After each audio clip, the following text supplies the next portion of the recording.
सुप्रभातम। मैं आपकी संस्कृत अध्यापिका कविता आज आपको आपकी पुस्तक का द्वितीय पाठ दूसरा पाठ पढ़ाऊंगी। ओके, अब देखिए दूसरा पाठ आपकी कहानी है। ये कहानी पंचतंत्र से ली गई है। पंचतंत्र के तृतीय तंत्र काकुमुख्य से ली गई है, जिसके रचयिता आपके विष्णु शर्मा है। ठीक है, अब विष्णु शर्मा जो है उनका जो ये ग्रंथ है पंचतंत्र, इसमें काफ़ी सारी कहानियाँ और सारी कहानियाँ जो है वो पशु पक्षियों के माध्यम से समझाई गई है। तो यहाँ आपके पास एक कहानी है, बहुत ही सुंदर सी लिखी है मैंने। इसका आपको हिंदी अनुवाद समझाएंगे। विभक्ति, वचन, कारक, समास, संधि आदि का इनका प्रयोग जो यहाँ पर किया गया है वो समझाया जाएगा। ध्यान से सुनना, समझना और पढ़ना। द्वितीय पाठ, दूसरा पाठ विलस्य वाणी न कदापि में श्रुता। विलस्य वाणी न कदापि में श्रुता। दिल की वाणी अर्थात आवाज मैंने कभी नहीं सुनी। दिल की वाणी मैंने कभी नहीं सुनी। बिलो द गुफा। ठीक है, तो इस कहानी में क्या होता है, खरडकर नाम का एक शेर होता है। ठीक है, शेर पूरे दिन जंगल में भटकता है, घूमता है, तो वह बहुत ही भूखा होता है। खाने की तलाश में तो घूमा, लेकिन उसे कहीं पर भी भोजन नहीं मिला। तो शाम के समय उसे एक बड़ी सी गुफा दिखाई देती है। बड़ा सा बेलिया गुफा दिखाई देती है। उस गुफा को देखकर वो सोचता है कि क्या पता यहाँ पर शाम को या रात को कोई प्राणी आकर रहता होगा, तो मैं यही गुफा में छिपकर बैठ जाता हूँ और जब भी कोई आएगा तो मैं उसे अपना भोजन बना लूंगा। ऐसा विचार करके वो गुफा में बैठ जाता है।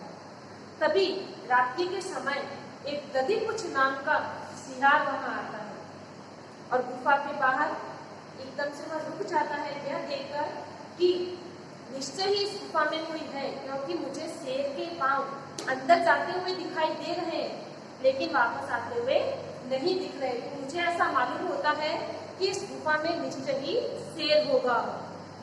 तो वह एक उपाय सोचता है। वो विचार करता है, भाई मैं तो अब नष्ट हो गया हूँ, नष्ट होने वाला हूँ। ऐसा विचार करके वो एक उपाय सोचता है। कुछ दूरी पर जाकर, गुफा की कुछ दूरी पर वह जाकर जोर से गुफा का आह्वान करता है कि अरे गुफा, तुम्हें क्या याद नहीं है कि मेरे और तुम्हारे बीच में एक हमने शर्त रखी थी कि जब भी मैं बाहर जाकर वापस लौट आऊंगा तब तुम मुझे पुकारोगी, आवाज दोगी, बुलाओगी।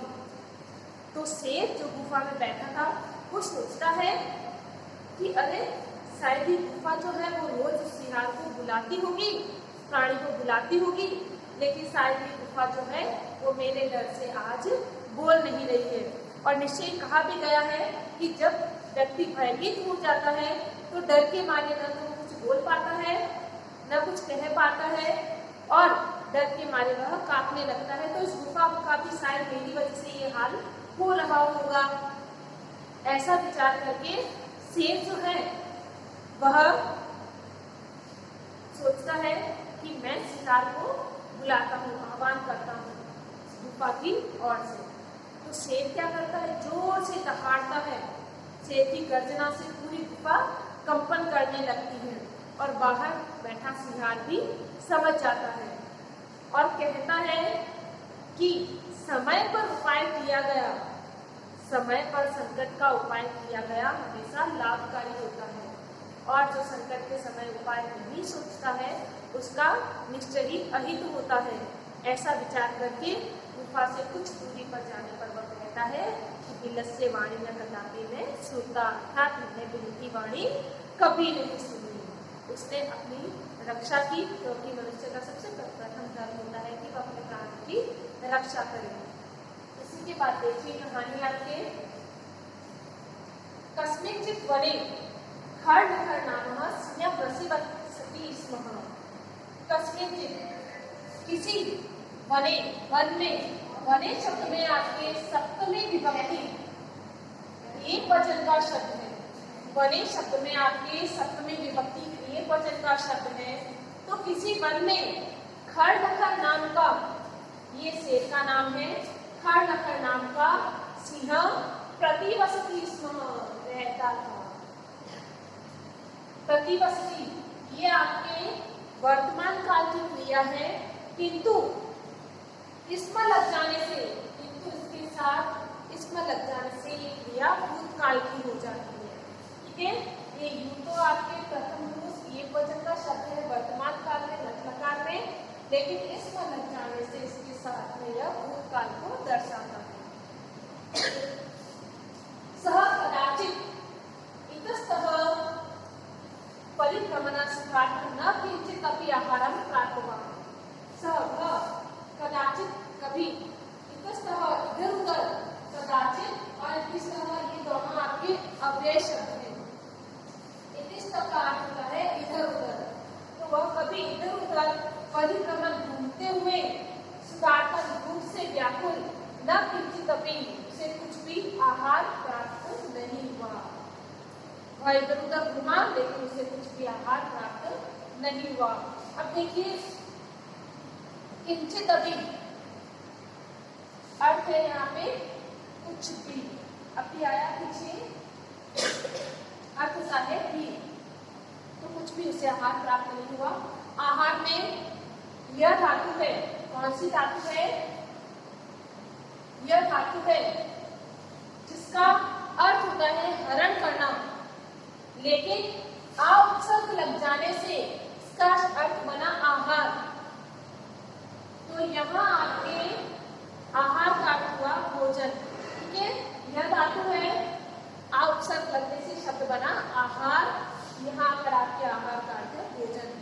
तो भूख से व्याकुल हुआ, इधर उधर घूमा लेकिन उससे कोई भी आहार प्राप्त नहीं हुआ। ततः इसके बाद सूर्यास्त समये, सूर्यास्त के समय अर्थात जब सूर्य अस्त होता है उस समय, सूर्यास्त समय एका महती गुहा दृष्ट्वा स अचिन्त्य। इसके बाद सूर्यास्त के समय एक बड़ी गुफा को देखकर वह सोचने लगा। तथा इसके बाद सूर्यास्त समय, यहाँ सूर्यास्त समय में आपके सप्तमी विभक्ति एक वचन का शब्द है। कालवाची शब्दों में हमेशा आपके सप्तमी विभक्ति का ही प्रयोग होगा, जैसे प्रातः काले, साय काले, प्राचीन काले, आधुनिक काले, सूर्यास्त समय आदि। तो काल विषय शब्दों में आपके हमेशा सप्तमी विभक्ति का प्रयोग होगा। तो सूर्यास्त समय, सूर्यास्त के समय एका महती एक बड़ी, एका महती एक बड़ी, महती में महत शब्द है, यहाँ स्त्रीलिंग शब्द है ये, तो महती बड़ी गुहा, गुहा को दृष्ट्वा देखकर, यहाँ आपके दृष्ट धातु है और कत्वा प्रत्यय, दोनों को मिलाकर बनेगा आपके दृष्टवा। ठीक है, तो दृष्टवा देखकर वह सोचने लगा। नूनम निश्चय ही, नूनम आपका एक अव्यय शब्द है, इसका अर्थ होता है निश्चय ही।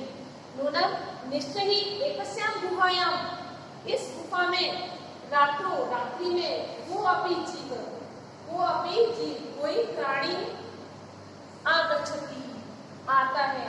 यहाँ निश्चय ही इस गुफा में रात में कोई जीव अर्थात प्राणी आता है। अब देखिए वो अपी, यहाँ आपकी पूर्व रूप संधि है, पूर्व रूप संधि। ठीक है, पूर्व रूप संधि में क्या होता है? ए ओ की मात्रा के बाद अगर आपके अ आता है, देखिए तो अपी, ए आई की मात्रा, ए या ओ की मात्रा के पश्चात आपके अ आता है, अ का हम अवग्रह बना देंगे, तो वो अपी में आपके पूर्व रूप संधि का प्रयोग हुआ। कोई प्राणी आता है, आगच्छति, गच्छ धातु, गम धातु है मूल, जो कि परिवर्तनीय धातु है, रूप चलेंगे इसके गच्छ से। गच्छ का अर्थ होता है जाना और आगच्छ, आगच्छ का अर्थ होता है आना। तो कहा है जीव आगच्छति, जीव आता है।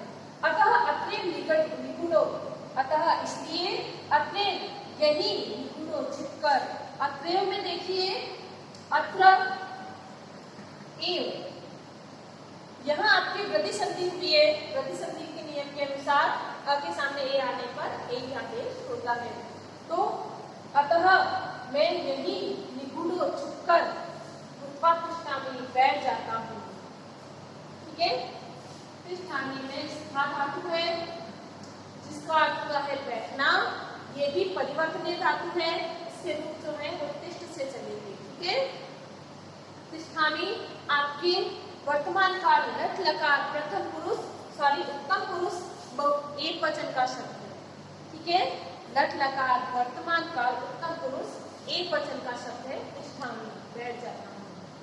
आगे एकस्मिन् अंतरे इसी बीच इसी समय गुहायाम स्वामी गुफा का स्वामी अर्थात जो उस गुफा में रहता था वह दधिकुच नाम का श्रृंगार एक श्रृंगार समागत उस गुफा के पास आया।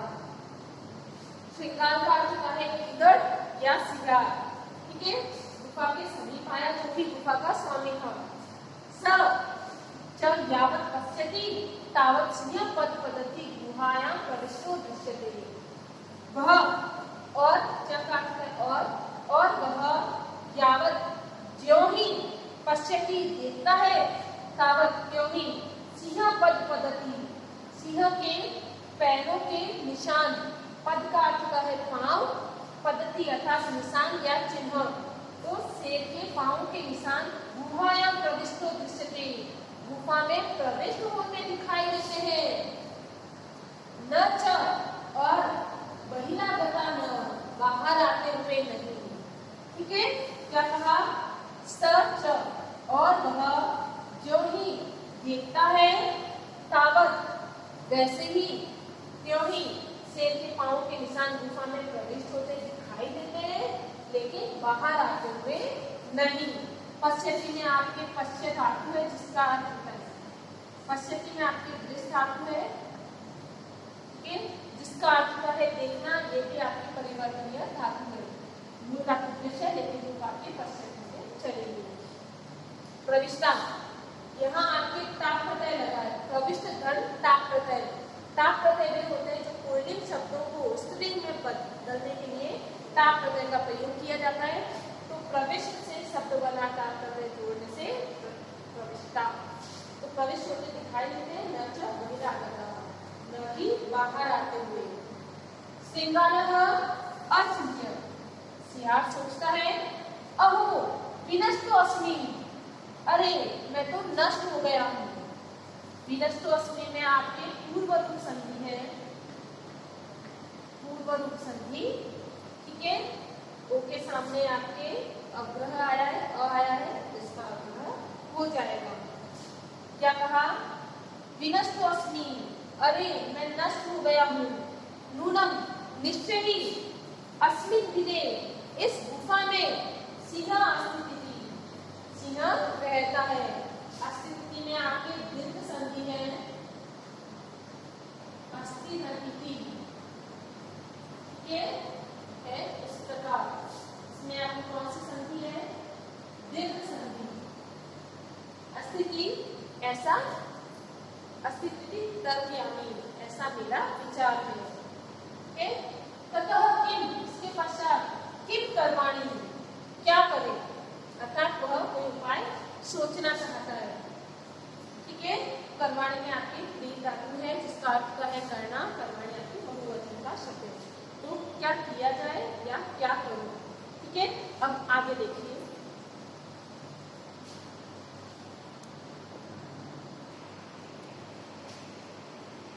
आगे देखिए। एवं विचित्य दूरस्थ रवं कर्तुम् आरभ्य वो बिल किम न स्मरसि यद मया त्वया सह समय कृतो अस्ति यद्य अहं बाह्य प्रत्यागमिष्यामि तदा त्वं माम् आकारयसि यदि त्वं मां न आकारयसि तर्हि अहं नित्यविरं यास्यामि। अत एतत् श्रुत्वा सिंहः अच्युत नूनं येषां गुहां स्वामिनः सदा समापनं करोति परंतु मत प्रयात्न किंचित वदति। अब देखिए आगे। एवं विचित्य ऐसा विचार करके क्या विचार किया उसने कि निश्चय ही इस गुफा में कोई है, अर्थात शेर हो सकता है। तो एवं विचिन्त्य, ऐसा विचार करके दूरस्थः रव कर्तुम आरब्ध हुआ। दूर जाकर या गुफा से दूर होकर रवम आवाज कर्तुम आरब्ध हुआ, करना प्रारंभ कर दिया। उसने क्या किया? ऐसा विचार करके उसने गुफा से दूर होकर आवाज करना शुरू किया। वो बिन, हे गुफा, किम न, क्या तुम न स्मरसि, क्या तुम्हें याद नहीं? इस स्मरसि में आपके लट लकार है, अर्थात वर्तमान काल, मध्यम पुरुष, एक वचन का शब्द है। ठीक है, स्मरसि में स्त्री धातु है, लट लकार है, मध्यम पुरुष है, एक वचन। ठीक है, स्त्री धातु का अर्थ क्या है? याद करना। तो हे बिल, हे गुफा, किम न स्मरसि, क्या तुम्हें याद नहीं है?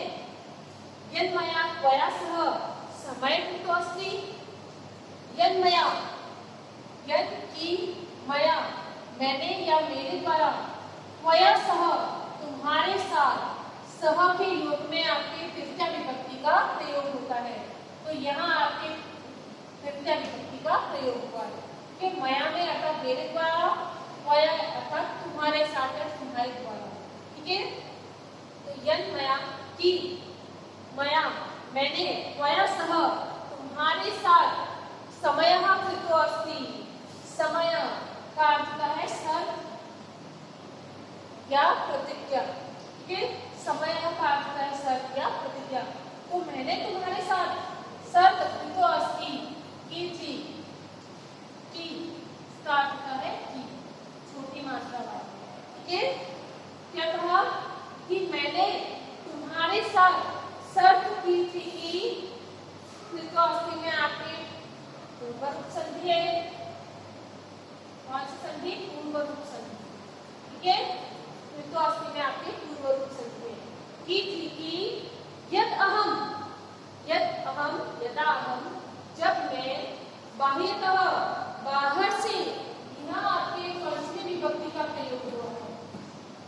ठीक है, तो जब मैं बाह्यतः, बाहर से, प्रत्यागमिष्यामि, वापस लौट कर आऊं या वापस आऊं। ठीक है, प्रत्यागमिष्यामि, वापस लौट कर आना, लौट कर आऊं, तदा तब, तुम मुझे, अर्थात तुम मेरा, मुझको या मुझे, तुम मुझे आकारिष्यसि, पुकारोगी या बुलाओगी, तुम मुझे बुलाओगी। माम में आपके तृतीया विभक्ति का प्रयोग हुआ है। ठीक है, आगे आकारिष्यसि अर्थात बुलाओगी या पुकारोगी, यहाँ आपकी मध्यम पुरुष एक वचन का शब्द है। ठीक है, क्या कहा कि शर्त थी कि जब मैं बाहर से वापस लौट कर आऊं तब तुम मुझे बुलाओगी। यदि तुम माम न आवेशसि, यदि तुम मुझे नहीं आवेशसि, बुलाओगी या पुकारोगी, यदि तुम मुझे नहीं बुलाओगी, तरी अहम, तो मैं, तरी आपका एक अव्यय शब्द है जिसका अर्थ होता है तो मैं द्वितीयम अर्थात दूसरी, विलंब यास्यामि, दूसरी गुफा में चला जाऊंगा। क्या कहा उसको? उसने एक उपाय सोचा था, उसे पता था कि शेर हो सकता है गुफा में, तो उसने शेर को बेवकूफ बनाने के लिए, अपने प्राणों की रक्षा करने के लिए उसने एक उपाय सोचा। उपाय ये था कि उसने गुफा से कुछ दूरी पर जाकर गुफा का आह्वान करना शुरू कर दिया। क्या कहा कि ये गुफा, क्या तुम्हें याद नहीं है कि मेरे और तुम्हारे बीच में कुछ शर्त हुई थी, और शर्त के अनुसार जब मैं वापस लौटकर आऊंगा, जब मैं बाहर से वापस लौटकर आऊंगा तो तुम मुझे बुलाओगी, यदि तुम मुझे नहीं बुलाओगी तो मैं दूसरी गुफा में चला जाऊंगा। इस प्रकार अब इसके पश्चात एक छुपा, यह सुनकर जब सिंहार ने अपने वाक्य पूरे किए, इस प्रकार से कहा, तब इन वाक्यों को सुनकर, इस आवाज को सुनकर, एक छुपा से सुनकर, गुफा में आपके कत्वा प्रत्यय लगा है। कौन सा प्रत्यय? कत्वा। कत्वा का प्रयोग कार्य करके भी योग में होता है। तो एतत् श्रुत्वा, ऐसा सुनकर सिंह अचिंत्य, शेर सोचने लगा। ऐसा सुनकर शेर सोचने लगा। नूनम एषां गुहा, नूनम निश्चय ही, एषां यह गुफा, निश्चय ही यह गुफा, स्वामिनः स्वामी को, अपने मालिक को, सदा समाहन करोगी, अपने मालिक का सदा आह्वान करती होगी, अर्थात अपने मालिक को सदा पुकारती होगी, अपने स्वामी को सदा बुलाती होगी। परंतु लेकिन मत भयात मेरे भय से, मत भयात मेरे भय से, भय के योग में आपके पंचमी विभक्ति का प्रयोग होता है। भय के योग में आपके पंचमी विभक्ति का प्रयोग होता है। कि तो मेरे भय से न किंचित वदती, कुछ भी नहीं बोल रही है। शेर ने क्या सोचा कि गुफा जो है रोज अपने स्वामी का आह्वान करती होगी, लेकिन आज मेरे डर से यह कुछ भी नहीं बोल पा रही है। देखा आपने, इस यहाँ तक जो मैंने कहानी सुनाई है, समझाई है, पढ़ाई है, आपको इसे अपने बुक में रीड करना है। संधि, समास, कारक, प्रत्यय, उपसर्ग, इन सबको ध्यान में रखते हुए अच्छे से इसे पाठ को पढ़ना है। अगला पाठ जो है वो हम अगली कक्षा में पढ़ाएंगे। ठीक है, धन्यवाद।